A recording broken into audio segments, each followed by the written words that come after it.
کہ آج آپ ہمیں سمجھائیں کہ قرآن مجید کیسے اور کن مراحل سے ہو کر آج ہم تک منتقل ہوا ہے، اس کے کیا کیا مرحلے ہیں، تو مرحلہ وار بتائیے کہ اس کی حفاظت کا پہلا اہتمام کیا تھا، دوسرا کیا تھا، تیسرا کیا تھا، اور یوں کر کے ہم کوشش کریں کہ اس کو سمرائز کر سکیں۔ بسم اللہ الرحمن الرحیم، نحمدہ ونصلی علی رسولہ الکریم، اما بعد۔ دیکھیے، جب بات ہوتی ہے پریزرویشن آف قرآن کی تو بہت سے لوگ یہاں سے شروع کرتے ہیں کہ رسول اکرم صلی اللہ علیہ وسلم کی وفات کے بعد قرآن کریم کی حفاظت اس طرح کی گئی، لیکن حقیقت یہ ہے کہ رسول اکرم صلی اللہ علیہ وسلم کے زمانے سے ہی حفاظت قرآن کا سلسلہ شروع ہو گیا تھا، اور اسی اہتمام سے شروع ہوا تھا جو اہتمام ہمیں خلافت راشدہ میں ملتا ہے۔ اچھا، اور وہ اس طریقے سے کہ یہ سمجھا جاتا ہے کہ شاید قرآن مکمل نہیں لکھوایا تھا آپ علیہ الصلوۃ والسلام نے، بعد میں حضرت ابو بکر کے زمانے میں اور پھر حضرت عثمان کے زمانے میں قرآن کریم کو لکھوایا گیا۔ ایسا نہیں ہے، بلکہ خود قرآن کی اس بات پر شہادت ہے کہ جس وقت قرآن کریم نازل ہو رہا تھا تو اس کو لکھوایا بھی جا رہا تھا۔ مثلا سورہ بقرہ کی ہی آیت ہے کہ ذالک الکتاب لا ریب فیہ۔ اب کتاب تو وہ ہے نا کہ جس کو لکھا جائے گا، کتاب خود کتبہ سے ہے، اور کتبہ کے معنی آتے ہیں لکھنے کے، تو اس کا مطلب یہ ہے کہ جس کتاب کو کتاب کہا جا رہا ہے وہ کتابی شکل میں، وہ تحریری شکل میں آپ صلی اللہ علیہ وسلم کے زمانے میں موجود تھی۔ ہاں، جتنا جتنا قرآن کریم نازل ہو رہا تھا اتنا اتنا اس کو لکھوایا جا رہا تھا۔ تقریباً 60 کے قریب آپ صلی اللہ علیہ وسلم کے کاتبین تھے کہ جو مستقل طور پر آپ صلی اللہ علیہ وسلم کے بلانے پر آتے تھے اور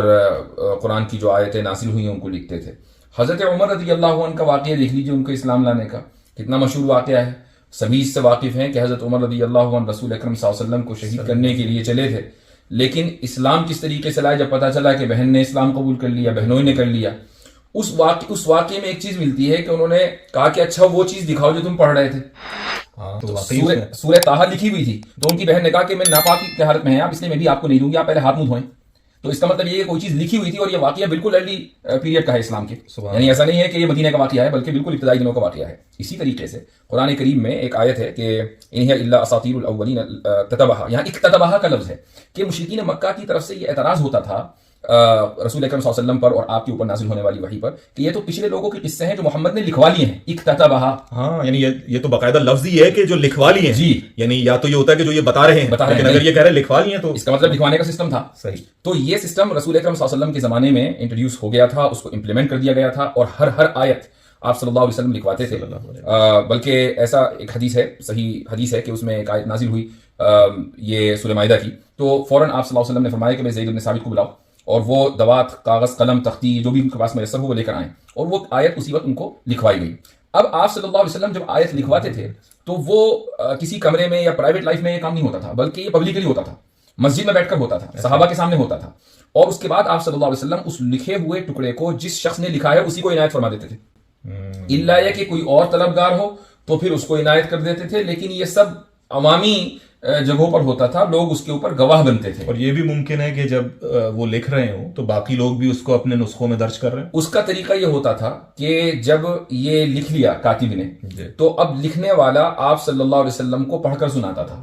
تو گویا کہ جو لکھا گیا ہے وہ ویریفائڈ ہو گیا آپ صلی اللہ علیہ وسلم سے۔ سبحان اللہ، یعنی تو یہ آٹوگرافٹ ہے، یہ آٹوگرافٹ کاپی ہے۔ زبردست جی، اب اس کے بعد یہ عنایت کر دی گئی اس کاتب کو یا جس نے بھی اس کو طلب کیا،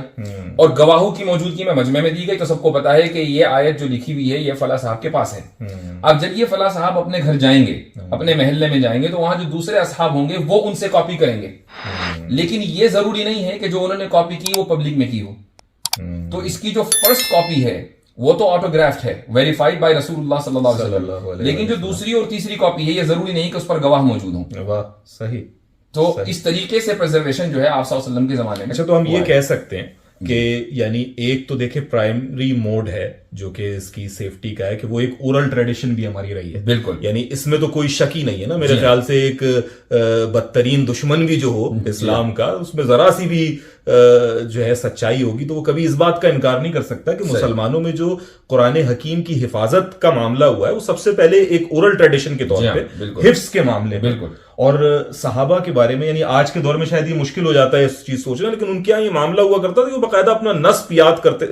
پورا جو سلسلہ ہے اس کو وہ یاد کرتے تھے۔ حافظے کا بہت غیر معمولی معاملہ، حضرت ابو بکر صدیق رضی اللہ تعالیٰ عنہ اس کے بارے میں خاصے جو ہیں وہ معروف تھے۔ تو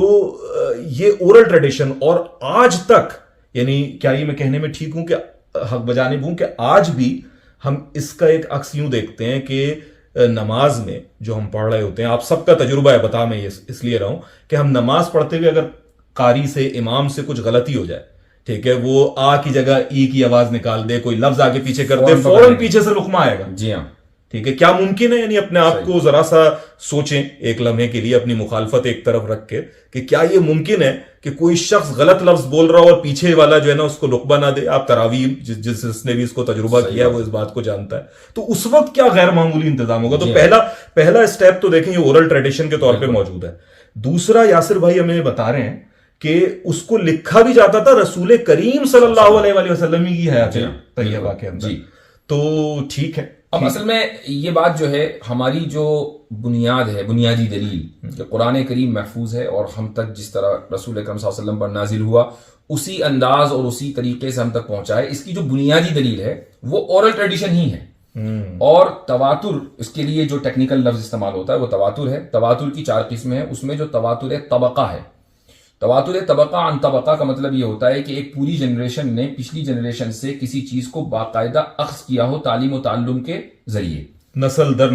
نسل یہ منتقل ہوا ہو. بالکل. تو صحابہ نے رسول اکرم صلی اللہ علیہ وسلم سے، اب ظاہر ہے کہ رسول اکرم صلی اللہ علیہ وسلم تو خود سورس ہیں، تو اس لیے وہاں پر یعنی اس کا ملٹیپل سورس ہونا کوئی ممکن نہیں ہے. لیکن صحابہ کرام رضی اللہ عنہ پوری ایک جنریشن نے قرآن کریم سیکھا اور اگلی جنریشن کو باقاعدہ سکھایا. تو یہ بنیادی دلیل ہے قرآن کریم اس میں کوئی شک نہیں پڑ سکتا، یعنی یہ قطعی بات ہو گئی. اور یہ کوئی مذہبی ٹرمینالوجی نہیں ہے. یعنی آپ ایپسٹیمولوجی جو ہے وہ اس میں یہی بتاتی ہے، ہم جانتے ہیں کہ جب نسل در نسل شفٹ ہوتا ہے ایک بہت بڑی تعداد دوسرے، تو اس میں پھر جھوٹ کی آمیزش نہیں ہو سکتی، جھوٹ کا امکان محال ہے.